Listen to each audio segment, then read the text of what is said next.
ಇದೇ ತಿಂಗಳು ನಮ್ಮ ಸಮಾಜ ಕಲ್ಯಾಣ ಇಲಾಖೆಯಿಂದ ಸಾಹೇಬರು ಬಂದಿದ್ದಾರೆ. ಅವರಿಂದ ಸ್ವಾಗತ ಕೊಡ್ತೀನಿ. ಮತ್ತು ಮಕ್ಕಳಾಗಲಿ ನಮ್ಮ ಸಿಬ್ಬಂದಿಗಳಿಗೆ ಈ ಸಭೆ ಕಾರ್ಯಕ್ರಮಕ್ಕೆ ಒಂದು ಸ್ವಾಗತ ಕೊಡ್ತೇನೆ. ಮತ್ತು ನಿಮ್ಮ ಮಕ್ಕಳಿಗೆ ಉದ್ದೇಶಿಸಿ ಮತ್ತು ನಮ್ಮ ಪಾಲಕ ಸದಸ್ಯರಿಗೆ ಉದ್ದೇಶಿಸಿ ಸಂದರ್ಭಗಳ ಬಗ್ಗೆ ನಮ್ಮ ಸಾಹೇಬರು ವಿವರವಾಗಿ ಹೇಳ್ತಾರೆ.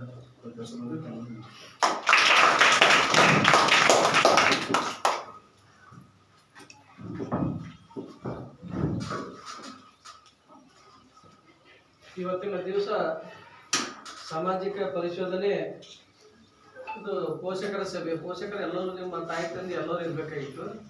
ಬಟ್ ಇದ್ದಾಗ ಮಾತ್ರ ನಾ ಹೇಳಿರ್ತಕ್ಕಂಥದ್ದು ನಿಮ್ಗೆ ಮನವರಿಕೆ ಆಗ್ತದೆ. ನಿಮ್ಮ ಮಕ್ಕಳಿಗೆ ಸಮಸ್ಯೆಗಳನ್ನು ಆಲಿಸಕ್ಕೆ ಒಳ್ಳೇದಾಗ್ತದೆ. ಈ ಸಾಮಾಜಿಕ ಪರಿಶೋಧನೆ ನಿಮ್ಮ ಶಾಲೆಯಲ್ಲಿ ಹೆಚ್ಚಾಗಿ ಪರಿಶೀಲನೆ ಮಾಡೋದಕ್ಕಿಂತ ನೀವು ಹೊರಗಡೆಯಿಂದ ನಾವು ಪರಿಶೀಲನೆ ಮಾಡಿದ್ದೀವಿ. ಶಾಲೆಗೆ ಬರೋಕ್ಕಿಂತ ಮುಂಚಿತವಾಗಿ ಶಾಲೆಯ ಸ್ವಚ್ಛತೆ ಚೆನ್ನಾಗಿ ಅದನ್ನು ನೋಡ್ಕೊಂಡಿದ್ದೀವಿ. ಶಾಲೆಯಲ್ಲಿ ಮಕ್ಕಳು ಶೌಚಾಲಯ ಬಳಕೆ ಮಾಡ್ತಾರೋ ನಿಲ್ಲೋ, ಕುಡಿಯುವ ನೀರಿನ ವ್ಯವಸ್ಥೆ ಚೆನ್ನಾಗಿ ಅದನ್ನ ಇಲ್ಲೋ, ಊಟದ ವ್ಯವಸ್ಥೆ ಚೆನ್ನಾಗಿ ಮಾಡ್ತಾರೋ ಇಲ್ಲ. ಊಟದ ವ್ಯವಸ್ಥೆ ಮಾತ್ರ ಚೆನ್ನಾಗಿ ಮಾಡ್ತಾರೆ ಅಡುಗೆ ಮಾಡೋದು. ಅದು ಅವರಿಗೆ ಥ್ಯಾಂಕ್ಸ್ ಹೇಳ್ಬೇಕು. ಯಾಕಂದ್ರೆ ಊಟದ ಅಡುಗೆ ಮಾಡಾಗ ನಮ್ಮ ರೇಷನ್ ಅಕ್ಕಿ ಏನಿರ್ತದೆ ಭಾಳ ಮೆತ್ತಗೆ ಕುದಿಸ್ಬೇಕಾಗ್ತದೆ. ಯಾಕಂದ್ರೆ ನಾವು ಉದುರು ಮಾಡಕ್ಕೆ ಬರಲ್ಲ. ಅದರ ಜೊತೆಗೆ ಈಗ ನಿಮಗೆ ಬಾಳೆಹಣ್ಣು ಕೊಡ್ತಾ ಇದ್ದಾರ, ಚಕ್ಕಿ ಕೊಡ್ತಾ ಇದ್ದಾರ, ಅದ್ರ ಜೊತೆಗೆ ತತ್ತಿನೂ ಕೊಡ್ತಾ ಇದ್ದಾರೆ. ಆ ತತ್ತಿ ತಿನ್ನಂಗಿಲ್ಲ ಅವರಿಗೆ ಬಾಳೆಹಣ್ಣು ಕೊಡ್ತಾ ಇದ್ದಾರೆ. ಈ 1 ವರ್ಷ ಹಿಡಿದ ಚಕ್ಕಿ ಕೊಡ್ತಾ ಇದ್ದಾರೆ, ಸ್ವಲ್ಪ ಬಂದ್ ಮಾಡಿದ್ದಾರೆ. ಯಾಕಪ್ಪ ಅಂತಂದ್ರೆ ಎಲ್ಲೋ ಸ್ಟಾಕ್ ಆಗಿ ಕೊಡ್ತಾ ಇದ್ದಾರೆ. ಬೇರೆ ಬೇರೆ ಕಾರಣಾಂತರಗಳನ್ನು ಚಕ್ಕಿ ಬಂದ್ ಮಾಡಿದ್ದಾರೆ. ಬಟ್ ಅದು ಬೇರೆ ಬೇರೆ ಸ್ವಸಹಾಯ ಸಂಘದವರು ಸಿರಿ ಧಾನ್ಯಗಳಿಂದ ಮಾಡಿರ್ತಕ್ಕಂಥ ಒಳ್ಳೆ ಫುಡ್ ಆಯ್ತು, ಒಳ್ಳೆ ಎನರ್ಜಿ ಇದ್ದಿರ್ತಕ್ಕಂಥದ್ದು ಎಲ್ಲೋ ಯಾರೋ ಮಾಡಿದ 1-2 ತಪ್ಪಿಗಾಗಿ ನಮ್ಮ ಮಕ್ಕಳಿಗೆ ಒಂದು ಪೌಷ್ಟಿಕಾಂಶ ಕಳ್ಕೊಂಡಂಗೆ ಆಗ್ಬಿಟ್ಟಿದೆ. ಬಟ್ ಬೇರೆ ಕಡೆ ಸ್ಕೂಲಲ್ಲಿ ನೋಡಿದಾಗ ಒಂದೊಂದು ಸಿರಿಧಾನ್ಯದ ಮಾಡಿರ್ತಕ್ಕಂಥ ಕೊಡ್ತಾ ಇದ್ದಾರೆ ಈಗಲೂ ಬರ್ತಿರುತ್ತೆ. ಬಟ್ ಅದು ಯಾಕೋ ರಿಸ್ಕ್ ಬೇಡ ಅಂತ ಕೆಲವೊಂದು ಶಾಲೆಯಲ್ಲಿ ಯಾರು ಬಂದ್ ಮಾಡಿದ್ದಾರೆ. ಪರವಾಗಿಲ್ಲ, ಅದು ಸುಮ್ಮನೆ ನಮ್ಮ ಒಳ್ಳೇದಕ್ಕಾಗಿ ಒಳ್ಳೇದೇ ಮಾಡಿದ್ದಾರೆ. ಅದಕ್ಕೆ ಸರ್ಕಾರದ ವತಿಯಿಂದ ನಮ್ಮ ಮಕ್ಕಳಿಗೆಲ್ಲರಿಗೆ ಫೆಸಿಲಿಟಿ ಕೊಡ್ತಾ ಇದ್ದಾರೆ.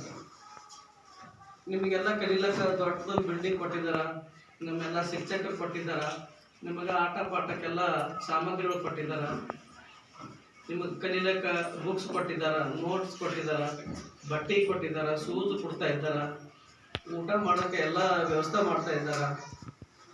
ಇಷ್ಟೆಲ್ಲ ಮಾಡಿದ್ರು ನಿಮ್ಗೆ ತಾಯಿ ತಂದೆ ಮನ್ಯಾಗ ನಿಮ್ಗೆ ಯಾರಿಗೂ ಮಕ್ಕಳಿಗೆ ಒಳ್ಳೆ ವಿದ್ಯಾವಂತರಾಗಲಿ, ಒಳ್ಳೆ ನನ್ನ ವಿದ್ಯಾರ್ಥಿ ಹೆಚ್ಚಿನ ಜ್ಞಾನಾರ್ಜನೆ ಆಗಲಿ ಅಂತ ತಾಯಿ ತಂದೆ ನಿಮ್ಗೆ ಯಾರಿಗೂ ಕೆಲಸ ಹಚ್ತಾ ಇಲ್ಲ.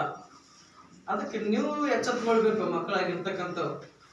ನಮಗೆ ತಾಯಿ ತಂದೆ ಬೆಳಗ್ಗೆ ಹಿಡ್ದ ಸಾಯಂಕಾಲದವ್ರು ಯಾವುದೇ ಕೆಲಸ ಹಚ್ಚದೆ ನನ್ನ ಮಗಳಾಗಲಿ ಮಗನಾಗಲಿ ಚೆನ್ನಾಗಿ ಓದಲಿ ಬರೀಲಿ ಆ ಉದ್ದೇಶಕ್ಕೊಬ್ಬ ನಿಮ್ಗೆ ಹಗಲಾತ್ರಿ ಓದು ಅಂತಿರ್ತಾರೆ.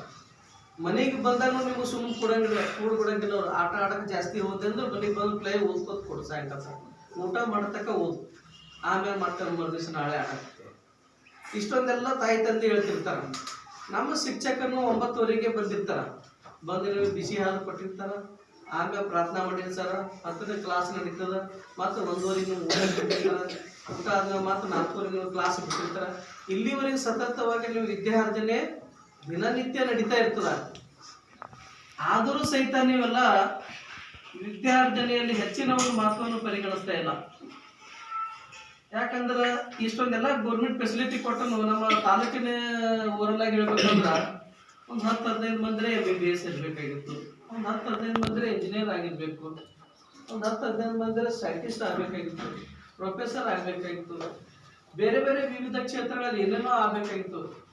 ಆದ್ರೂ ಭೀ ನಾವು ಏನೂ ಆಗ್ತಾ ಇಲ್ಲ. ಯಾಕಂದ್ರೆ ನಾವು ಕಲಿಕೆಯಲ್ಲಿ ನಮ್ಮ ಗ್ರಹಿಕೆ ಶಕ್ತಿ ಕಡಿಮೆ ಆಗ್ತಾ ಬಂದ್ಬಿಟ್ಟದ. ಯಾಕೆ ನಮ್ಮ ಗ್ರಹಿಕೆಯಲ್ಲಿ ನಮ್ಮ ಶಾಲೆ ಕಲಿತಕ್ಕಂಥ ಯಾಕೆ ಕಡಿಮೆ ಆಗ್ತಾ ಹೊಂಟದಂದ್ರೆ ನಮ್ಗೆ ಫೆಸಿಲಿಟಿ ಜಾಸ್ತಿ ಆಗ್ಬಿಟ್ಟಾವ. ತಾಯಿ ತಂದೆ ಎಲ್ಲ ಸೌಲಭ್ಯ ಕೊಡ್ತಾ ಇದ್ದಾರೆ, ಶಾಲೆಯಲ್ಲಿ ಎಲ್ಲ ಸೌಲಭ್ಯಗಳು ಕೊಡ್ತಾ ಇದ್ದಾರೆ. ನಮಗೆ ಶಿಕ್ಷಣ ಇದ್ದಿರ್ತಕ್ಕಂಥ ಉದ್ದೇಶ ಏನಪ್ಪ ಅಂತಂದ್ರೆ ಯಾವ ರೀತಿ ನಾವು ಮುಂದಿನ ದಿನ ಯಾವ ರೀತಿ ಬದುಕಬೇಕು, ನಾವು ಶಾಲೆ ಕಲ್ತ ಮ್ಯಾಗ ಯಾವ ರೀತಿ ಬದುಕಬೇಕು. ನಾನು ನೌಕರಿನೇ ಮಾಡ್ಬೇಕಂತೀನಿ, ಶಾಲೆ ಕಲ್ತ ಮ್ಯಾಗ ಹೋಗಿ ನಾನು ಅಗ್ರಿಕಲ್ಚರ್ ಮಾಡ್ತೀನಪ್ಪ, ತೋಟಗಾರಿಕೆನೇ ಮಾಡ್ತೀನಿ. ಯಾವ ರೀತಿಯಿಂದ ತೋಟಗಾರಿಕೆ ಮಾಡಬೇಕು, ಯಾವ ರೀತಿಯಿಂದ ಅಗ್ರಿಕಲ್ಚರ್ ಮಾಡಬೇಕು, ಯಾವ ರೀತಿಯಿಂದ ನಾನು ಇಂಡಸ್ಟ್ರಿಯಲ್ ಏನಾದರೂ ಕಂಪ್ನಿ ಹಾಕಬೇಕು, ಬೇರೆ ಬೇರೆ ವಿವಿಧ ಸಂಸ್ಥೆಗಳಲ್ಲಿ ಯಾವ ರೀತಿ ಕೆಲಸ ಮಾಡಬೇಕು, ಯಾವ ಮಟ್ಟದಲ್ಲಿ ನಾನು ಬದುಕನ್ನು ಚೆನ್ನಾಗಿ ಇಟ್ಕೋಬೇಕು ಅನ್ನೋ ಉದ್ದೇಶವಾಗಿ ಶಿಕ್ಷಣ ಇದ್ದಿರ್ತಕ್ಕಂಥದ್ದು. ಆದ್ರೆ ಈ ರೀತಿ ನಾವು ಯಾರು ಹೆಚ್ಚಿನ ಒಂದು ವ್ಯವಸ್ಥೆಯಲ್ಲಿ ಹೆಚ್ಚಿನ ಒಂದು ವಿದ್ಯಾರ್ಥಿಗಳಲ್ಲಿ ಹೆಚ್ಚಿನ ಮಕ್ಕಳು ಕಲಿತಕ್ಕಂಥ ಬೆರಳೆಣಿಕೆಯಷ್ಟು ಮಾತ್ರ ನಾವು ಇದ್ದಿದ್ದೀವಿ. ನಮ್ಮ ಗುಲ್ಬರ್ಗ ಜಿಲ್ಲೆಯಲ್ಲಿ ಏನಿಲ್ಲ ಅಂದ್ರೆ ನಾವು ಕಲಿತಕ್ಕಂಥ ಮಕ್ಕಳು ಇವತ್ತು 2.5 ಲಕ್ಷ ಮಕ್ಕಳು ಇದ್ದಾರೆ. 2.5 ಲಕ್ಷ ಮಕ್ಕಳು ಇದ್ದರು. ನಮ್ಮ ಸರ್ಕಾರಿ ವ್ಯವಸ್ಥೆ ನಮ್ಮ ಶಿಕ್ಷಕರ 15,000 ಇದ್ದಾರೆ. ಅವರು ಹೈಯೆಸ್ಟ್ ಆಗಿ ಇದ್ದಿರ್ತಕ್ಕಂಥ ನಮ್ಮ ಗುಲ್ಬರ್ಗ ಡಿಸ್ಟಿಕ್ನಲ್ಲಿ, ನಮ್ಮ ರಾಜ್ಯದಲ್ಲಿ ಸತತ ಪ್ರಯತ್ನದಿಂದ ವಿದ್ಯಾರ್ಥಿಗಳು ಚೆನ್ನಾಗಿ ಕಲೀಲಿ. ಸರ್ಕಾರ ಮತ್ತು ಶಿಕ್ಷಕರು, ತಾಯಿ ತಂದೆಗಳು 3 ಮಂದಿ ನೀವು ಸತತ ಪ್ರಯತ್ನ ಮಾಡ್ತಾ ಇದ್ದಾರೆ ಮಕ್ಕಳ ಮೇಲೆ. ಚೆನ್ನಾಗಿ ಕಲೀಲಿ. ಏನಾದರೂ ಲೋಪ ದೋಷ ಇದ್ರೆ ಸರಿಪಡಿಸ್ತಾ ಇದ್ದಾರ. ಸರ್ಕಾರದಿಂದ ಏನಾದರೂ ವ್ಯವಸ್ಥೆ ಚೆನ್ನಾಗಿಲ್ಲ ಅಂದ್ರೆ ಮತ್ತೆ ಬದಲಾವಣೆ ಮಾಡ್ತಾ ಇದ್ದಾರೆ. ನೀರಿನ ವಾಟರ್ ಫಿಲ್ಟರ್ನು ಕೊಡ್ತಾ ಇದ್ದಾರೆ, ಬೇರೆ ಬೇರೆ ಬ್ರಾಂಚ್ ಕೊಡ್ತಾ ಇದ್ದಾರೆ. ಇವೆಲ್ಲ ನಮ್ಮ KKRD ಬಂದಿರ್ತಕ್ಕಂಥ, ನಿಮ್ಮ ಈ ಶಾಲೆಗೆ ಬಂದಿರ್ತಕ್ಕಂಥದ್ದು ಮತ್ತು ಹೈಸ್ಕೂಲಿಗೆ ಬಂದಿರ್ತಕ್ಕಂಥದ್ದು. ಇಷ್ಟೊಂದೆಲ್ಲ ಫೆಸಿಲಿಟಿ ಸರ್ಕಾರ ಕೊಡಕತ್ತಂದ್ರೆ ಯಾವುದು ಪುಕ್ಸಟ್ಟೆ ಬಂದಿಲ್ಲ. ಏನು ಹೊಸ ಮಂದಿ ಇದ್ದೀವಿ, ನಿಮಗೂ ಪುಕ್ಸಟ್ಟೆ ಬಂದಿಲ್ಲ, ನಮಗೂ ಪುಕ್ಸಟ್ಟೆನೇ ಬಂದಿಲ್ಲ. ನಮ್ಮ ತಾಯಿ ತಂದೆಯರು ಕಷ್ಟಪಟ್ಟು ಅಂಗಡಿಗಳಿಗೆ ಹೋಗಿ ದವಸ ಧಾನ್ಯಗಳು ಖರೀದಿ ಮಾಡಿರ್ತಾರೋ, ಬಟ್ಟೆಗಳು ಖರೀದಿ ಮಾಡಿರ್ತಾರೋ, ಏನಾನೋ ಖರೀದಿ ಮಾಡಿರ್ತಿಲ್ಲ, ಅದ್ರಾಗ ನಾವು ಟ್ಯಾಕ್ಸ್ ಕಟ್ಟಿರ್ತೀವಿ. ಆ ಟ್ಯಾಕ್ಸ್ ಕಟ್ಟಿದ್ರ ಮ್ಯಾಗೆ ಬಜೆಟ್ ಏನು ವರ್ಷಿಗೊಂದ್ಸಲ ಮಾಡ್ತಾರೆ. ಅದ್ರ ಶಿಕ್ಷಣಕ್ಕೆ ಇಲಾಖೆಗೆ ಇಷ್ಟು, ಆರೋಗ್ಯಕ್ಕೆ ಇಲಾಖೆ ಇಷ್ಟು, PWಗೆ ಇಷ್ಟು, ಕಂದಾಯ ಇಲಾಖೆಗೆ ಇಷ್ಟು, ವಿವಿಧ ಇಲಾಖೆಗೆ ಇಂತಿಷ್ಟು ಅಂತ ಅಮೌಂಟ್ ಅಂತ ಹೆಚ್ಚಿಗೆ ಇಟ್ಟಿರ್ತಾರೆ. ಅದ್ರಾಗ ನಮಗೆ ಹೆಚ್ಚಿನ ಬಜೆಟ್ ಇದ್ದಿರ್ತಕ್ಕಂಥದ್ದು ನಮ್ಮ ಶಿಕ್ಷಣ ಇಲಾಖೆಗೆ ಹೆಚ್ಚಿನ ಒಂದು ಬಜೆಟ್ನಲ್ಲಿ ಒತ್ತಡ ಕೊಡ್ತಕ್ಕಂಥ. ಯಾಕಂದ್ರೆ ಮುಂದಿನ ಪೀಳಿಗೆಗಳು ಚೆನ್ನಾಗಿ ಶಾಲೆ ಕಲೀಲಿ, ಅವ್ರಿಗೆ ಯಾವುದೇ ರೀತಿ ವಿದ್ಯಾರ್ಥಿಯಲ್ಲಿ ಕಡಿಮೆ ಬೀಳದೆ ಹೆಂಗೆ ಇರಲಿ ಅಂತ ವ್ಯವಸ್ಥೆಗೋಸ್ಕರ ಹೆಚ್ಚಿನ ಬಜೆಟ್ ಇಟ್ಕೋಸ್ಕರ ನಿಮಗೆ ಫೆಸಿಲಿಟಿ ಕೊಡ್ತಕ್ಕಂಥದ್ದು.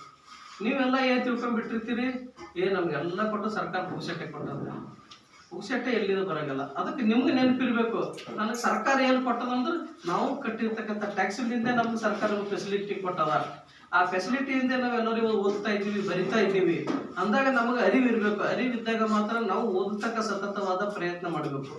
ಇವತ್ತು ನೀವು ಎಷ್ಟು ಮಂದಿ ಎಲ್ಲರೂ ಸಣ್ಣವ್ರು ಇದ್ದೀವಿ, ಎಷ್ಟು ಮಂದಿ ನೀವು ಹೊಸ ಮಂದಿ ಇವತ್ತ ಮನಸ್ಸು ಮಾಡಬೇಕು, ನಾನು ಒಂದು ದಿವಸ MBBS ಮಾಡ್ತೀನಿ, ನಾನು ಒಂದು ದಿವಸ ಇಂಜಿನಿಯರ್ ಆಗ್ತೀನಿ, ನಾನು ಒಂದು ದಿವಸ ಕಂಪ್ಯೂಟರ್ ಸೈನ್ಸ್ ಮಾಡ್ತೀನಿ, ನಾನು ಸೈಂಟಿಸ್ಟ್ ಆಗ್ತೀನಿ ಅಂತ. ಯಾಕೆ ನಿಮ್ಗೆ ಇಷ್ಟು ಮಂದಿ ಅರ್ಹತೆ ಅದ. ಈಗ ಇಲ್ಲಿ ಎಷ್ಟು ಮಂದಿ ಹೊಸ ಮಂದಿ ಅರ್ಹತೆ ಅದ ಓದತಕ್ಕಂಥ. ಯಾರು ಹುಟ್ಟಿದ್ರಿಂದ ಯಾರು ದಡ್ರಲ್ಲಿ ಇದ್ದಾಗ ನಿಮ್ಮಲ್ಲಿ ನೀವೇನು ದಡ್ಡಿದ್ದೆ ಅಂತ ತಿಳ್ಕೊತೀರ, ಅದು ತಪ್ಪು ಗ್ರಹಿಕೆ. ಇವತ್ತಿನ ದಿವಸ ಹೊಸ ಮಂದಿ ಎಕ್ಸಲೆಂಟ್ ಇದ್ದೀರಿ, ಹೊಸ ಮಂದಿ ಹುಷಾರಿದ್ದವ್ರು ಇದ್ದೀರಿ, ಅದು ನಿಮ್ಮ ತಲೆಗೆ ಬರ್ಬೇಕಷ್ಟೇ. ಇವತ್ತಿನ ದಿವಸ ನೀವು ಸತತ ಪ್ರಯತ್ನ ಮಾಡಿದ್ರಂದ್ರೆ ನೀವು ಒಂದು ದಿನ ಮುಂದಿನ ಒಂದು ದಿನದಲ್ಲಿ ಒಂದು ದೊಡ್ಡ ವ್ಯಕ್ತಿ ಆಗಲಕ್ಕೆ ಹೊರಹೊಮ್ಮಲು ಸಾಧ್ಯ ಆಗ್ತದ. ಒಳ್ಳೆಯ ವಿದ್ಯಾರ್ಥಿ ಆಗಲು ಸಾಧ್ಯ ಆಗ್ತದ. ನೀವು ಶಾಲೆಯಲ್ಲಿ ಕಲ್ತಿರ್ತಂಥ ವಿದ್ಯಾರ್ಥಿ ನೀವು ಸಾಧನೆಯಲ್ಲಿ ತೋರಿಸಿದಾಗ ಮಾತ್ರ ನಿಮ್ಮ ತಾಯಿ ತಂದೆಗಳು ಸಂತೋಷ ಪಡ್ತಾರ. ನಿಮ್ಮ ಶಾಲೆಯಲ್ಲಿ ಕಲ್ತಿರ್ತಕ್ಕಂಥ ಬಿಸಿ ಊಟ ಮಾಡ್ತಾರೆ, ಅವರು ಸಂತೋಷ ಪಡ್ತಾರ. 9 ಹುಡುಗರು 4 ರೀತಿ ಕಲಿಸಿರ್ತಕ್ಕಂಥ ಶಿಕ್ಷಕರು ಅವರು ಸಂತೋಷ ಪಡ್ತಾರೆ. ನನ್ನ ಮಗು MBBS ಮಾಡ್ಯದ, ನನ್ನ ಮಗು ಇಂಜಿನಿಯರ್ ಮಾಡ್ಯದ, ನನ್ನ ಮಗು ಪೈಲಟ್ ಆಗಿ ವಿಮಾನ ನಡ್ಸಕತ್ತದ. ಯಾವಾಗ ಖುಷಿ ಪಡ್ತಾರೆ ಅಂದ್ರೆ ನಿಮ್ಮ ಉನ್ನತವಾದ ಹುದ್ದೆ ಇರಬೇಕು, ಉನ್ನತವಾದ ಸಾಧನೆ ಇದ್ದಾಗ ಮಾತ್ರ ಎಲ್ಲ ಸಂಬಂಧಪಟ್ಟಿರ್ತಕ್ಕಂಥ ಎಲ್ಲರೂ ಖುಷಿ ಪಡ್ತಾರ. ನಾವು ಸಹಿತ ತಾಲೂಕಿನ ಇಂಥ ವಿದ್ಯಾರ್ಥಿ ಪೈಲಟ್ ಆಗಿರ್ತದ, ಸೈಂಟಿಸ್ಟ್ ಆಗಿದ್ದಾನ, MBBS ಹೋಗಿರ್ತಾನ, ಏನೋ IAS ಆಫೀಸರ್ ಆಗಿನ, KS ಆಗಿರ್ತಾನ, ಅದು ನಮಗೆ ಎಲ್ಲರೂ ಹೆಮ್ಮೆ ಬರ್ತದ. ಅಂತ ಒಂದು ಸಾಧನೆ ಮಾಡತಕ್ಕಂಥ ಒಂದು ವಿದ್ಯಾರ್ಥಿನ ಇದ್ದಿರ್ತಕ್ಕಂಥ ಶಾಲೆ ಇದು. ಅದಕ್ಕೆ ಈ ಶಾಲೆಯಲ್ಲಿ ನೀವು ಯಾವಾಗಲೂ ಸದುಪಯೋಗ ಮಾಡ್ಕೊಲಿಲ್ಲ ಅಂದ್ರೆ ಮುಂದೆ ಒಂದು ದಿನ 25 ವರ್ಷ ಆದ್ಮ್ಯಾಗ ಪ್ರತಿನಿತ್ಯ ನೆನೆಸಬೇಕಂತ ಈ ಶಾಲೆಗೆ. ಪ್ರತಿನಿತ್ಯ ಎಷ್ಟು ಶಾಲೆಯಲ್ಲಿ ಎಷ್ಟು ಗಿಡಗಳಿದ್ವು, ಎಷ್ಟು ಕಂಬಗಳಿದ್ವು, ಎಷ್ಟು ಕೊರಸಿಗಳಿದ್ವು, ಎಲ್ಲೆಲ್ಲ ಕೊಡ್ತೀವಿ ಅಂತ ದಿನಗಳು ಎಣಿಸ್ತಕ್ಕಂಥ ಪರಿಸ್ಥಿತಿ ಬರ್ತದೆ. ಅದಕ್ಕೆ ನೀವು ಇವತ್ತಿನ ದಿವಸ ಎಲ್ಲ ಮಕ್ಕಳು ಚೆನ್ನಾಗಿ ಓದ್ತಕ್ಕಂಥ ವ್ಯವಸ್ಥೆ ಓದ್ತಕ್ಕಂಥದ್ದು ಮುಂದಿನ ದಿನಗಳಲ್ಲಿ. ಯಾಕಂದ್ರೆ ಕಾಂಪಿಟೇಷನ್ ಇವಾಗ ಸರಳಲ್ಲ, ಪ್ರತಿಯೊಂದಕ್ಕೆಲ್ಲ ಕಾಂಪಿಟೇಷನ್ ಅದ. ಏನೇ ಮಾಡ್ಬೇಕಾದ್ರೂ ಬಿ ಕಾಂಪಿಟೇಷನ್ ಅದ. ಅದಕ್ಕೆ ಸರಳ ಆಗ್ತಕ್ಕಂಥ ಯಾವುದೇ ಅಲ್ಲ. ನಿಮ್ಗೆ ಸರಳ ಇದ್ದಿರ್ತಕ್ಕಂಥದ್ದು ಯಾವ ಸರ್ಕಾರಿ ಶಾಲೆಗೆ ಅಡ್ಮಿಷನ್ ಮಾಡಬೇಕು, ಶಾಲೆ ಕಲಿಬೇಕು, ಇದು ಎಷ್ಟೇ ಅದ. ಅದಕ್ಕೆ ಮುಂದಿನ ಜೀವನದಾಗ ನೀವು ಏನಾದರೂ ಸಾಧಿಸಬೇಕಾಗಿತ್ತು, ಏನಾದರೂ ಮಾಡಿ ತೋರಿಸ್ಬೇಕಾಗಿತ್ತಂದ್ರೆ ನೀವು ಸತತವಾಗಿ ಓದ್ತಕ್ಕಂಥ ಪ್ರಯತ್ನ ಇವತ್ತೇ ಮಾಡ್ರಿ. ಹೊಸ ಮಂದಿ ಎಲ್ಲ ಮಕ್ಕಳು ಎಲ್ಲರೂ ಹುಷಾರಿದ್ದೀರಿ, ಯಾರು ದಡ್ಡಿಲ್ಲ. ನಿಮ್ಗೆ ಬೌದ್ಧಿಕ ಶಕ್ತಿ ದೇವರು ಕೊಟ್ಟಿರ್ತಕ್ಕಂಥ ಶಕ್ತಿ ದಂಡು ಅದು ಯಾರ ಬಲಕ್ಕೂ ಕಳ್ಕೊಂಡಿಲ್ಲ. ನಿಮ್ಮಲ್ಲಿ ನೀವೇ ಅನ್ಕೊಂಡಿರ್ತೀರಿ ನಾನಾ ದಡ್ಡ, ಅವರ ಮುಂದೆ ನಾನೇ ದಡ್ಡ, ನೀನೇ ಮುಂದೆ ಅಂತ. ಯಾರು ದಡ್ಡ ತಿಳ್ಕೊಂಡ್ರೆ ಅವರೆಲ್ಲ ಸೈಂಟಿಸ್ಟ್ ಆಗಿದ್ದಾರ.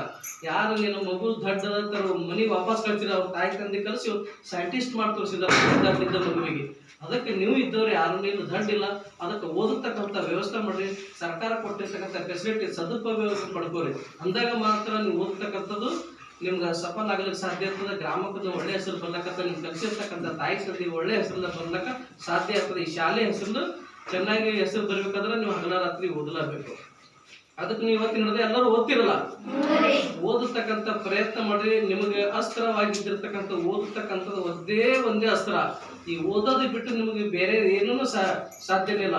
ಅದು ಓದತಕ್ಕಂಥ ಒಂದೇನು ಒಳ್ಳೆಯ ವಿದ್ಯಾರ್ಥಿನಿ ಅದ, ಏನು ಕಲಿತಕ್ಕಂಥದ್ದು ಕಲಿಕೆ ಅದಲ್ಲ, ಆ ಕಲಿಕೆಯಲ್ಲೇ ಮುಂದೆ ಬರ್ತಕ್ಕಂಥ ವ್ಯವಸ್ಥೆ ಮಾಡ್ಕೋರಿ. ಕನ್ನಡ ಚೆನ್ನಾಗಿ ಓದಲು ಬರೆಯಲು ಕಲೀರಿ, ಹಿಂದಿ ಚೆನ್ನಾಗಿ ಓದಲು ಬರೆಯಲು ಕಲಿತು, ಮತ್ತು ಇಂಗ್ಲೀಷ್ ಮತ್ತು ಓದಲು ಬರೆಯಲಿ. ಈ 3 ಭಾಷೆಗಳು ಬಹಳ ಪ್ರಾಮುಖ್ಯತೆ ಇದ್ದಿರ್ತಕ್ಕಂಥದ್ದು. ಕನ್ನಡ ಚೆನ್ನಾಗಿ ಓದಕ್ಕೆ ಬರೀತಾ ನಮ್ಮ ರಾಜ್ಯ ತುಂಬ ಎಲ್ಲ ಕಡೆ ಓಡಾಡ್ತೀವಿ. ಒಂದು ವೇಳೆ ನೀವು ಹಿಂದಿ ಚೆನ್ನಾಗಿ ಓದಕ್ಕೆ ಬರೀಬೇಕು, ನಮ್ಮ ದೇಶ ತುಂಬ ಎಲ್ಲ ಕಡೆ ಓಡಾಡೋಕ್ಕೆ ಸಾಧ್ಯ ಆಗ್ತದೆ. ಒಂದು ವೇಳೆ ಇಂಗ್ಲೀಷ್ ನಿಮ್ಗೆ ಚೆನ್ನಾಗಿ ಓದಕ್ಕೆ ಬರೀಕೆ ಬರ್ತಾರೆ, ನಮ್ಮ ಶಿಕ್ಷಕರು ಹೇಳ್ತಾರೆ ಮಾನಸಿಕವಾಗಿ ದೈಹಿಕ ಇಲ್ಲೇ ಸದೃಢ ಮಾಡಿರ್ತಾರ. ಇಂಗ್ಲೀಷ್ ಚೆನ್ನಾಗಿ ಬರ್ತಾನೆ ಹೊರಗಿನ ದೇಶಕ್ಕೆ ಹೋಗೋ ಸಾಮರ್ಥ್ಯ ಬೆಳೆಸಿರ್ತಾರ. ದೈಹಿಕವಾಗಿ ಪಿ ಟಿ ಸರ್ ನಿಮಗೆ ದೈಹಿಕವಾಗಿ ಆಟ ಬಿಟ್ಟಿರ್ತಾರ, ದೈಹಿಕವಾಗಿ ಸದೃಢವನ್ನು ಇದೇ ಶಾಲೆಯಲ್ಲಿ ಮಾಡಿರ್ತಾರ. ನಿಮ್ಮ ವಿದ್ಯಾರ್ಜನೆ ಹೆಂಗಿರ್ಬೇಕು, ನಾವು ಹೊರಗಿನ ದೇಶ ಇಂಗ್ಲೆಂಡ್ ಅಮೇರಿಕ ಎಲ್ಲ ಕಡೆ ಹೋಗಿ ಬಂದು ಏನಾದ್ರು ಕೆಲಸ ಮಾಡಿ ತೋರಿಸ್ತಕ್ಕಂಥ ವ್ಯವಸ್ಥೆ ಬೇಕಂದ್ರೆ ಈ ಶಾಲೆಯಲ್ಲೇ ಇದ್ದಿರ್ತದೆ. ಅದಕ್ಕೂ ನೀವು ಚೆನ್ನಾಗಿ ಓದೋರ ಮಾತ್ರ ನಿಮ್ಮ ಸಾಮರ್ಥ್ಯ ಅಭಿವೃದ್ಧಿ ಮೇಲೆ ನೀವು ಸಾಧನೆ ಮಾಡಲು ಸಾಧ್ಯ ಆಗಿರ್ತದೆ. ಅದಕ್ಕೆ ಮುಂದಿನ ದಿನಗಳ ಎಲ್ಲ ವಿದ್ಯಾರ್ಥಿಗಳು, ನನ್ನ ಕಣ್ಣಿಗೆ ಕಾಣ್ತಕ್ಕಂಥ ಎಲ್ಲ ವಿದ್ಯಾರ್ಥಿ ಎಲ್ಲರೂ ಹುಷಾರಾಗಿದ್ದೀರಿ, ಯಾರೂ ದಡ್ಡಲ್ಲ. ನಿಮಗೇನು ದಡ್ಡ ಅನ್ನಿಸ್ತಿತ್ತಂದ್ರೆ ಅದು ಇವತ್ತಿನ ದಿನ ತಲೆ ತೆಗೆದು ಹಾರ್ಬಿಡ್ರಿ. ಇವತ್ತಿನ ದಿವಸ ಓದಲು ಸತತವಾಗಿ ಪ್ರಯತ್ನ ಮಾಡಿ. ಎಲ್ಲಿವರೆಗೂ ಒಂದು ಸತತವಾಗಿ ಪ್ರಯತ್ನ ಇರ್ತದೆ ನಿಮ್ಮದು 10th ಮುಗಿದುವರೆಗೂ, PUC ಮುಗಿಯುವವರೆಗೂ, ಡಿಗ್ರಿ ಮುಗಿಯುವವರೆಗೂ ಎಷ್ಟೊಂದು 3 ಹಂತಗಳನ್ನು ದಾಟಿದ್ರೆ ಅಂದ್ರೆ ನಿಮ್ಮ ಜೀವನದ ಸಾಧನೆ ಅಲ್ಲೇ ಇರ್ತದೆ. ಅದಕ್ಕೆ ಯಾವ ರೀತಿ ನೀವು ಓದುತ್ತೀರೋ ಅವಾಗ ಮಾತ್ರ ನಿಮ್ಮ ಸ್ವಬಲದಿಂದ ನೀವು ಮುಂದುವರಿಲಿಕ್ಕೆ ಸಾಧ್ಯ ಆಗ್ತದೆ. ಅದಕ್ಕೆ ಎಲ್ಲರೂ ಕೂತಿರ್ತಕ್ಕಂಥ ವಿದ್ಯಾರ್ಥಿಗಳು ಚೆನ್ನಾಗಿ ಓದತಕ್ಕಂಥ ವ್ಯವಸ್ಥೆ ಮಾಡ್ತಿರಂತ ನನ್ನ ನಂಬಿಕೆ ಇದೆ. ಆ ನಂಬಿಕೆ ಮುಂದಿನ ಒಂದು ದಿನಗಳಲ್ಲಿ ಈ ಶಾಲೆಯಲ್ಲಿ ಯಾರಾದ್ರೂ ಉನ್ನತ ಹುದ್ದೆ ಹೋದ್ರು ಅಂದ್ರೆ ಅವಾಗ ನನ್ನ ನೆನಪು ಬಂದೇ ಬರ್ತದೆ, ಎಲ್ಲ ಶಿಕ್ಷಕರ ನೆನಪು ಬಂದೇ ಬರ್ತದೆ.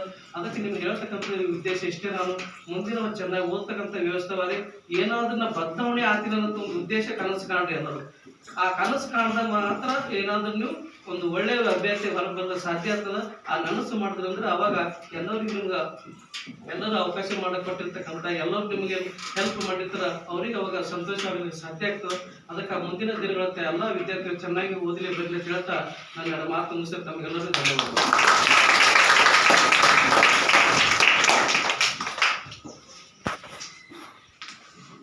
ಮಕ್ಕಳಿಗೆ ಶಿಕ್ಷಕರ ಏನು ಇಲ್ಲಿ ಕಾರಣೀಭೂತರಾದಾರ ಮತ್ತು ತಾಯ್ತಂದೆಯನ್ನು ಕಾರಣೀಭೂತರಾದಾರ, ಅಡಿಗೆಯೋದೇನು ಕಾರಣೀಭೂತರಾದಾರ ಅನ್ನೋಂಥ ಸವಿಸ್ತರವಾಗಿ ಹೇಳುತ್ತಾ, ನಿಮ್ಮಲ್ಲಿ ಮಕ್ಕಳಲ್ಲಿ ಎಲ್ಲ ಕಲಿಕೆಯನ್ನು ಹುಮ್ಮಸ್ಸಾಗಿ ಕಲಿಬೇಕು, ನೀವು ನಿಮ್ಮಲ್ಲಿ ಕಲಿಯುವಂಥ ಹುಮ್ಮಸ್ ಬರಬೇಕು ಅನ್ನೋಂಥ ನಿಮ್ಮಲ್ಲಿ ಮನವರಿಕೆ ಮಾಡಿಕೊಟ್ಟಂಥ ಸಾಹೇಬರಿಗೂ ಮತ್ತು ನಿಮ್ಮ ಧನ್ಯವಾದಗಳು.